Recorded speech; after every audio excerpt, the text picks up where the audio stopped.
Welcome back, everybody, to Squared Away, our weekly Square One recap show. As always, I am CJ. I am joined by Vaeris, and man, last week was an experience, to be sure. We've got co-dynamic Stasko here, the head coach, to talk to us about it. He's got some thoughts, I imagine, for his team's up and downs, and the whole league just kind of flipped on its head. It was an absolute clown fiesta. Yeah, I don't think anyone could have predicted last week's right at all. Like, I had very high predictions before this, and now it's just gone out the window completely. Looking at the games, even I was a little bit confused to some decision making, what happened in it, but end of the day, anyone can beat anyone, and we love to see it. Yeah, dude, I think a lot of teams got kind of dragged down into the pit as the games went on. They had some good early games and some stuff made sense. You know, there was some good drafting as well, but I think that as games went on and stuff just spiraled out of control a lot of times, it just kind of devolved to, okay, guys, when's the next objective? I'll see you in 5 minutes. So the thing I want to get stuck into straight away is, obviously, because we've got Stasko here, I want to talk more about core dynamic. So previous to this, core dynamic looked pretty weak, and to be able to turn that around, it must have took a lot of things going on in the background. Yeah, I mean, we certainly made a lot of changes at core dynamic. Probably not enough as I would have wanted, because I joined pretty late, close to the split, but definitely a lot of changes to improve from where we were before. Yeah, and I mean, you guys did look like you were improving at the end of last season, to be sure, and you had another pretty rough start this time, but you are performing better overall still. You know, you're 3-5 right now. I think you picked up 4 wins in total, or Dynamic picked up 4 wins in total last season, so you're well on the way to beating that record already. And given that you picked up the win against Glorious Gaming, I believe it was, you know, that's got to indicate some sort of positive movement, you know, moving up. Do you think you'll be able to take down some more of these higher teams as we move on to later weeks? Yeah, I mean, we definitely could have been tied with Resolve at this point. The main issue being last week we had a substitute for the second game, the less important game, which ended up being a large problem as to why we didn't win, I think. But definitely, like, you know, there's a good chance of winning against the better teams. So another thing I want to go into is a lot of the strong performances so far have been on the back of Towie. And how are you going to work around that, considering teams are going to look at these games and be like, right, Towie's like such a vocal point in these last few games. How are we going to stop him? I think it's a really important thing for people to understand that the reason we have strong performances from Towie is because we have chosen to have that way. A lot of people assume it's kind of been like Towie's little thing that he's doing, but it's kind of been planned a lot before the games.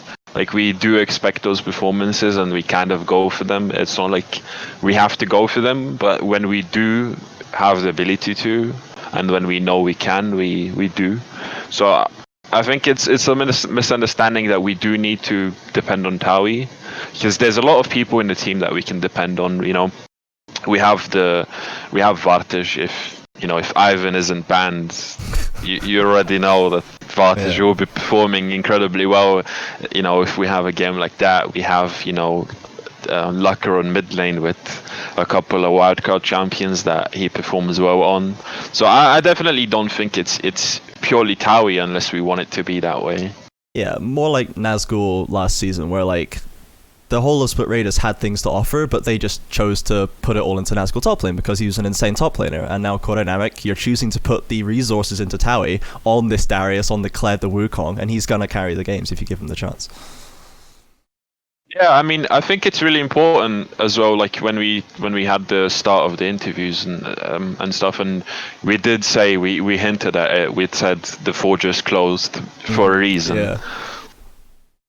Get the carries out and keep them coming. We love to see it. I think that Towie, even in the game against Lions Creed, which was unfortunately a loss, Towie was still a very big factor in kind of keeping that game in hand with the Wukong engages. He was doing a lot of good work for the team, but unfortunately it still did end up in a loss to Lions Creed. How does the team kind of feel about something like that? It's because it's an 0-6 team you come into, and you've just beaten Glorious Gaming. You're like, dang, this is the upward trajectory. We're feeling it now.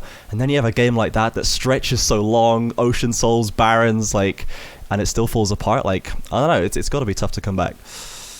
Yeah, I mean, it definitely was a rough game, but we didn't really. We tend to be pretty realistic in terms of results. We didn't really enter that game feeling our best, specifically because of, we had a support player on mid lane. Yeah. And we had the second support playing something he's not completely used to in team play. So it was rough. We just had a worse lineup in terms of like what we were going into with. But I don't think the guys took it too seriously in terms of like the loss. It wasn't necessarily the most important loss we could have had. I think it would have been a lot worse for us if we won against Lions Creed and lost against Glorious Gaming. So that's kind of the positive aspect of it. So one thing to add on to that is what I want to talk about is, who do you think is your standout competition so far? And I'm not just talking about like the team what's obviously at the top, the team what you think you're going to be probably competing with more to get a slot above them. I mean, I think the most competition we have at the moment is most likely Glorious Gaming and Resolve, simply because we're so close to those two and we're rustling a couple of spots with them. And I think that can be, upsets for either side in terms of, falling in 7th place or falling below another team. Yeah, I think that for me, Core Dynamic does appear to be distinctly above Absolved and Lions Creed. Absolved did pick up the win against Resolve, which is pretty impactful for them, to be sure. They were without their jungler Rosara, it has to be said. But still, going across the 8 games that we've seen as in the entirety, I would say that Core Dynamic has looked a cut above Lions Creed and Absolved, and I'm fairly confident that Core Dynamic would be able to secure that playoff spot. Glorious Gaming, as he says, your competition. I just don't know what to think about this team anymore. Honestly, they beat Sparks, and then where is this team the other 7 games of the season? I just don't understand how they can be this volatile. I don't get it. I mean, I think a really important thing for Glorious Gaming was, especially last week, would have been the Dan Styles missing. I think Dan Styles adds a lot of stability to Glorious Gaming that they're lacking without him, especially with someone like Fade that we've played against, multiple games where Lucca has always won that mid lane matchup against Fade. So I think it was weird for them to enter that game and go for it with such misinformation. I guess they probably didn't communicate to Fade properly. And Resolve actually this week going 0-2 was a big shock for a lot of people, because obviously we didn't expect Rosara not to be playing, considering he's been a source of a lot of their wins. He's been so proactive in every single game he's been in, even the losses. He's been like one of the key things dragging them back into the game. And then we get a jungler out of nowhere called Cat playing Nidalee, which just didn't look like they were there at all. And one of the main reasons they actually lost was down to that. Just theme role-playing a Cat champion, I guess, to match with the name. But I don't see any other reason why you would take Nidalee at that point when there's just so many other simpler, strong early game champions that he even plays. Like, I said this at the time, where's the Rek'Sai at? It's in his champion pool, and it's so much easier to execute, to just get value out and utility out of throughout the game. But we just saw the Nidalee, and yeah, it was invisible all game. So I think that when Rosara comes back, they will be able to pick themselves back up. I imagine this is not the end for Resolve. This is not they've not peaked, and their drafts are still very strong besides that Nidalee pick. So I think that we'll still see them competing for those spots. Someone who has now kind of risen themselves above this competition. Last week we asked Split Raiders, Resolve, who's going to move themselves up, and I think I said Resolve, I don't remember what Shayrek said. I think he said resolve. He said resolve, He yeah, did. and I sort of memed and said, I said split raiders when they go 4 and 4 because they'll hit Yep. power spike. And bam. But I mean, looks like they're already hitting a power spike, Yeah. and the top playing carries is a good thing. Like, yeah. there's not enough tops actually playing carries, and when they do, there's like so much opportunity to push that 'cause so many people are playing tanks, and if you're a good 2v2 in top jungle, you know you can exploit that really easily. Like Feng Dare has been a cause of a lot of deaths for Black Lion recently. It's not usually his case, but he's been dying a lot in the previous games, and it just shows you people can be exploited as easy if you just opt towards a carry. Yeah, I think it's time for me to now want to see more out of Fengdari. We haven't really asked anything of Blackline so far. We've just been like, well, they've won again, so keep doing that and keep winning, I guess. But now that we had the Sparks game, where Fengdari went down 0-2, 0-3 in lane on his best champion, and then this game, where he lost the lane to the Jax in Lawless, I think we need to start asking questions and say, Fengdari, get it together, okay? Everyone else in Blackline is popping off every game. Let's just close up that little leak in the top lane, and then we can go back to smashing every game, okay? But now, obviously, with Sparks also dropping a game, Split Raiders and Sparks are that much closer again. It looks like last split, really. Like, Sparks starting off amazing, and then dropping games randomly when you'd think they'd win, and then, yeah, they're dropping games, and now Split Raiders on even pegging with them. Yeah, it's really, really strange to see, honestly. But that Sparks game in particular, I really want to drill down on it just a little bit, because there's just so much going on in this game. They had the Karma top lane for Bashtard. He's pulled out the Soraka top lane before, and now he's gotten, budget Soraka top lane at home. He's got the Karma for the range matchup, but without the map presence, I guess. And he ended up getting matched into Aurelia for Bad Pie. We saw the return of Nazgul's Spirit coming back to that top lane with Aurelia. And this was another game similar to the Quadynamic Lions group one that just kind of spiraled out of control. All of the Barons going to Sparks, and somehow they can't win the game. They got the Cloud Soul and they couldn't win the game. There was another Lucian mid, because Sparks is the only team that still pulls out the Lucian, it seems. Something that Shayrek said last week really stuck out to me here, which is he said that it feels like sometimes they're drafting and playing like they know they have better players, and they're just kind of memeing a bit. They're just kind of yeeting the games and be like, we're just going to draft whatever and win. And now that they're actually been punished by that, do you think that they're going to get serious again, or is it just not the way with them this season? I'll throw that one to Stasko, see what you think first, and then I'll put my thoughts into it, because I already have an idea what I want to say, but... Yeah, in terms of Sparks, I think there is definitely that safety they have around the personal skill of players. They do go for that usually, and underestimate the power of draft sometimes. But I definitely think the thing about Sparks is it's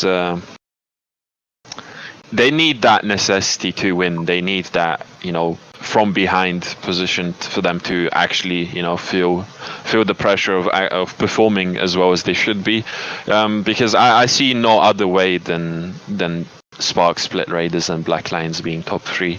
So I definitely think it's just a case of they're having a bit of a miscommunication, especially with how strong Sparks is in general, especially around mid lane and bot lane. I don't see a reason why they should be losing these odd games here and there. Yeah, and pretty much the point I was going to go into is you have the freest top lane matchup in the world. Aurelia just slaps Karma. It's just a fact.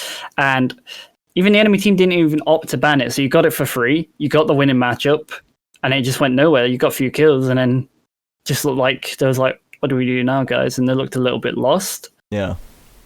And that was just banking on them playing towards too much of their own skill and just be like, oh, we got individual skill, so we win. But then they lost because of it. They got appropriately punished. Finally at some point. The only other point about this game that I really want to get to, and I want to get both of your opinions on this because you guys are better players than me and also, have greater game knowledge than I do. Fade's choice to go into a Lucian mid matchup. He's Kassadin, and he starts Tabby's Frozen Heart before going into whatever else is the build. I've never seen it before, this kind of full, please don't hurt me Lucian, go away, I just want to lane and CS please kind of build. Do you think this is worth it in this matchup specifically, or do you just need to kind of play back and try and get your damage sooner? I definitely don't think it's a playable matchup for Kassadin. No. But given Fade's champion pool, I feel like that's probably one of the better matchups he had left for himself. And I feel like he just kind of went into autopilot mode and just tried to salvage as much as he could, being a stat stick for the team. Yeah, it seemed like he was just building it to just be like, I don't want to die, please don't hurt me. Yeah. But at the same point, I still feel Seekers into... You probably had Corrupting already, right? I believe so.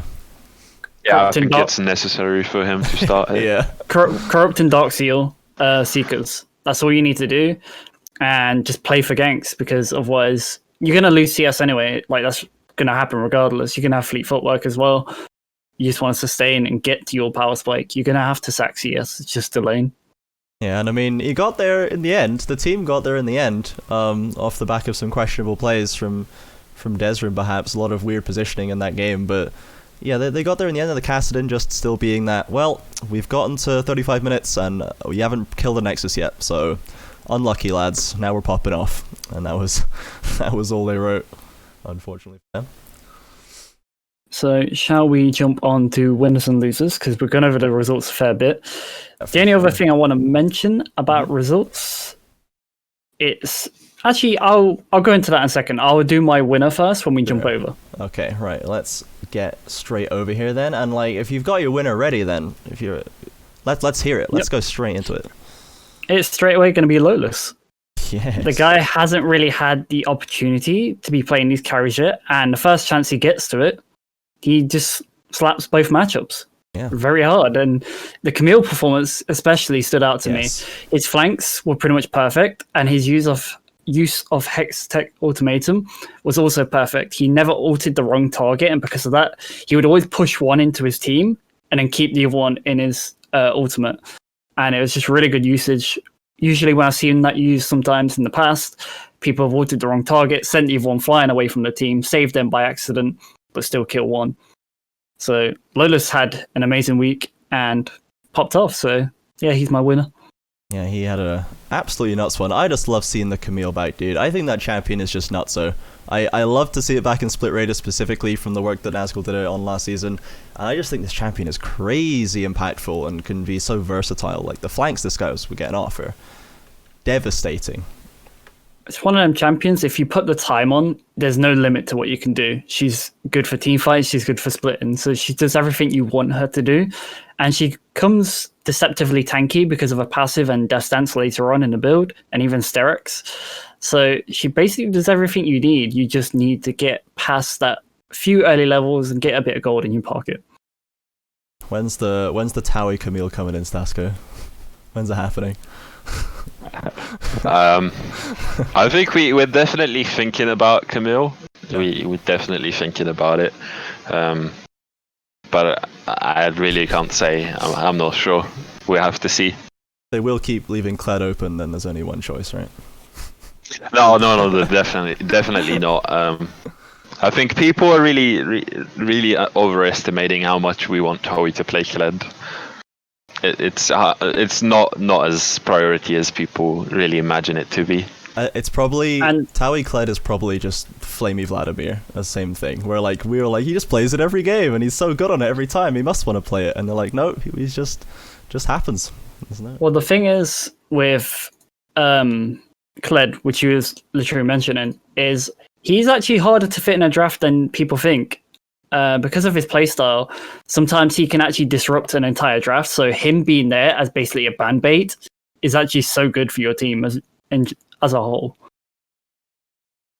Yeah, I mean, I think last week especially, we did have like choices like that where we had to make, and when I was there specifically, I think we did try to go for more of like, we know Toby's gonna win on any champion, so which champion do we want to have that's ahead?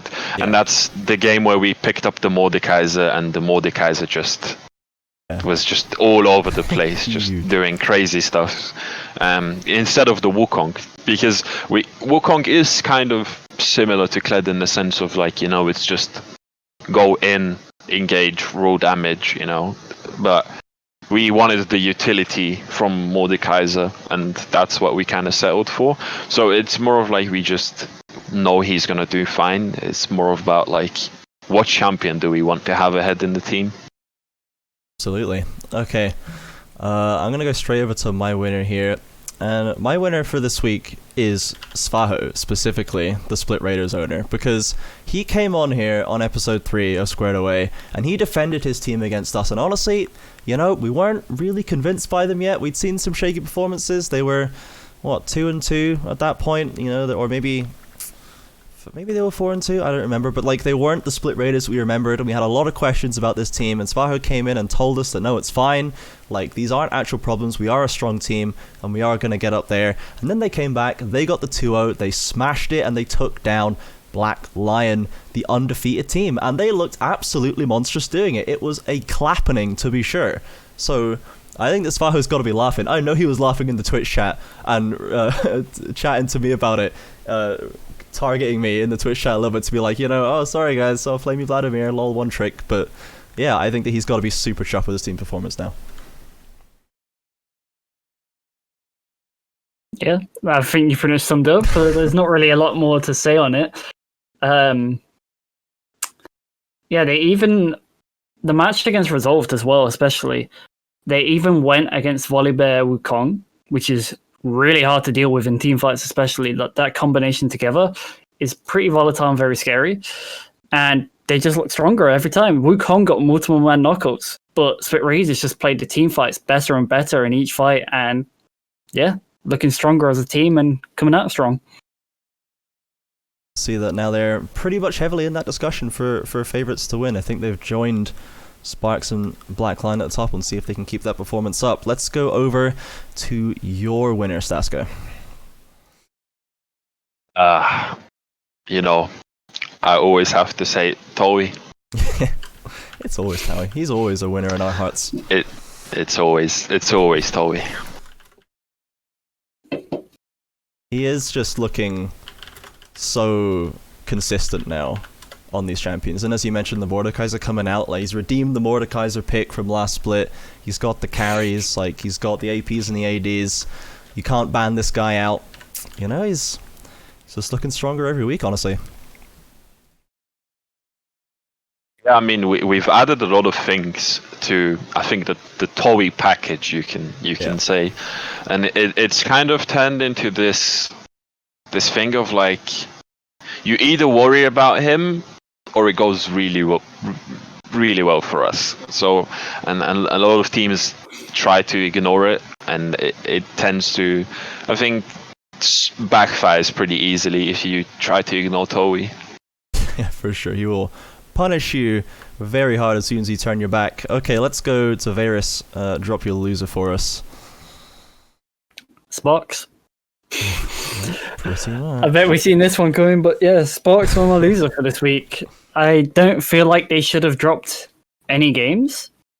And yeah, it came back to bite them. It seemed like they either just got too overconfident, and because of that, it came back around full force, and they dropped a game which should have been easily won in their hands, but they didn't. So Sparks are my loser for this week, because they should be a lot closer to the Black Lion, but they're not. Yeah, I mean, they literally went 5-0 and then started losing again. It's the same as last season. We just need to hope that they now don't go on a losing streak as they did last time before getting back into gear around playoffs time, and maybe they can put themselves in a better position, maybe snab a semi-final spot as opposed to having to work up through the quarters this time. And that's my main worry, actually, that if they get too overconfident, they could go back down that spiral of last season and start losing and losing and losing. They do have a stronger roster. I like this roster way better. Even Bad Pie has proven himself week after week after week. Like, he is coming up strong. And I'm just a little worried with how they lost these games, that they might fall down that same spiral. How that progresses. They do have Black Lion again. Is it next week or the week after? This week. It's this weekend, yeah. So they've got their second matchup against the top dog very soon, and I guess we'll get a good idea of how much they learnt from that loss as we go over to my loser of the week here. And my loser of the week is SQ1 script memes, because they're dead. Script memes are dead. We can't meme the script anymore after we had 5 upsets out of 8 matches, including Black Lions going down, including Sparks going down. Like, it's just dead. Maybe we throw one upset in there as a joke, you know, keep it fresh, make everyone think it's legit, but I don't think we would have planned this level of insanity. It's over. Even the meme of the Vlad is all of our from memes are dying. Flamey's killing our Vlad meme. The script memes are dead, you know? What's left? It's fine. We still have a Mena to salivate every time a Vlad gets locked in. True, we still have him. He'll keep it alive for us. Okay, let's go over to your loser, Stasko. What do you have? I think I would have to say Resolve. Tough one for them. Yeah, I honestly think it's weird to put it that way, but I feel like Resolve is spiraling into the usual UK spiral that teams have.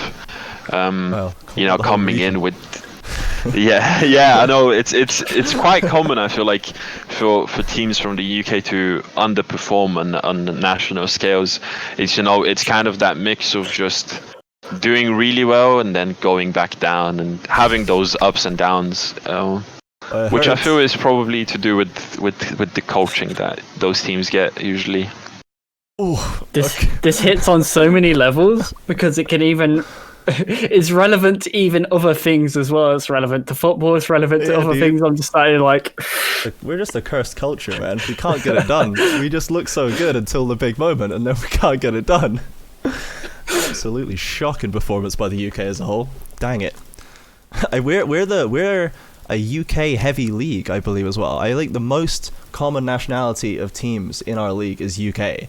I think Lions Creed is UK org, Resolve is, and Absolved are technically a UK org as well. So I don't know, we're cursed, I guess. I think you can see my point, actually, when you put it in look, perspective. Lions Creed and Absolved, like, they're so bad. Oh no, it's all come true. Lions Creed, Resolved, both British. I can certainly tell you from knowledge I have specifically on Lions Creed, we knew this is going to happen for Lions Creed. We 100% knew. Black Swan picked up on AD carry role, Lone Wolf picked up on jungle role. We just, I said it on week 1. It was kind of a meme, but I did say Lions Creed. Is Lone Wolf gonna go? And he just never went until week 6. And I guess they paid with it.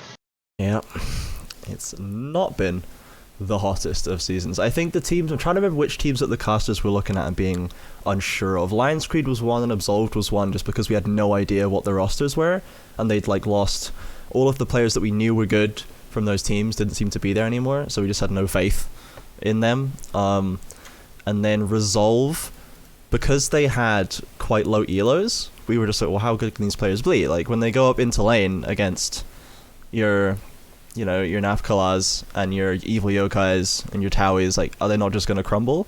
So they've at least overperformed, I think, our expectations in the start, especially Rosara, of course, with the pedigree that he has. And I guess we'll hope for their sake that they can get Rosara back in and go back to the winning ways that they had before. I think we're a little worried about GG and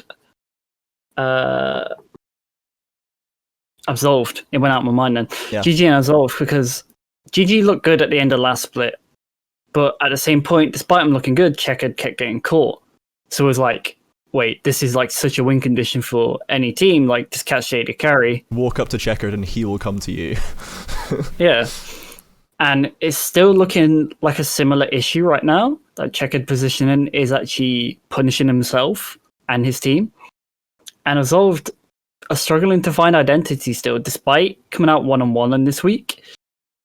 I still don't see where I can look at Resolve and be like, all right, they can win through this condition, and they're just on a seesaw. It's just like going up and down. No idea what's going to happen with them. Way we like it, dude. Unpredictable as all hell. I think even after that week, I'm still top of the predictions just because I had a lead going into it. I think I got 2 out of 8 that week, which was pretty shocking. But I should still be in first, and hopefully if the rest of the league is this unpredictable, no one can catch me, because no one will get anything right, and it'll just be a mess. You do love a bit of messes sometimes. I am 2 points off you. Oh, you caught up. I'm coming. He's coming for me. Okay. With that, I think that's going to be enough to wrap us up here today for Squared Away. Stasko, do you have any last thoughts to share with the viewers? Anything about CD that we may haven't touched that you wanted to share? No, I think you should just keep watching, because it gets better the more we play as a team. There you have it. We'll keep watching Core Dynamic, and we'll see if they can make it work. You, Vaeris, are you good after this week? Are you feeling like you're going to get some more predictions right going forward? Yeah, I mean, Sunday the 12th of July is the day we have to watch for, especially, and I feel like that's going to be such a spicy week, because you got Black Lion Sparks, you got Core Dynamic Resolve, which is going to be a big game to play for. So after both the fighting words of Stasko earlier, I want to see Core Dynamic Resolve. Both them games are pretty big, and the other thing is, Sparks have a game against Core Dynamic after. Mm-hmm. If they lose against Black Lion, or they're going to lose momentum and stagger, especially if Core Dynamic win their first game. So that day in general is going to be hype. There's a lot of momentum going into that one, and you can find us there on the Square One League Twitch channel at the usual time, usual place, 2 p.m. CST, Saturday and Sunday. I have been CJ, joined by Vaeris and Core Dynamics coach Stasko for this episode of Squared Away. Thank you everyone for watching. We'll hopefully see you very soon.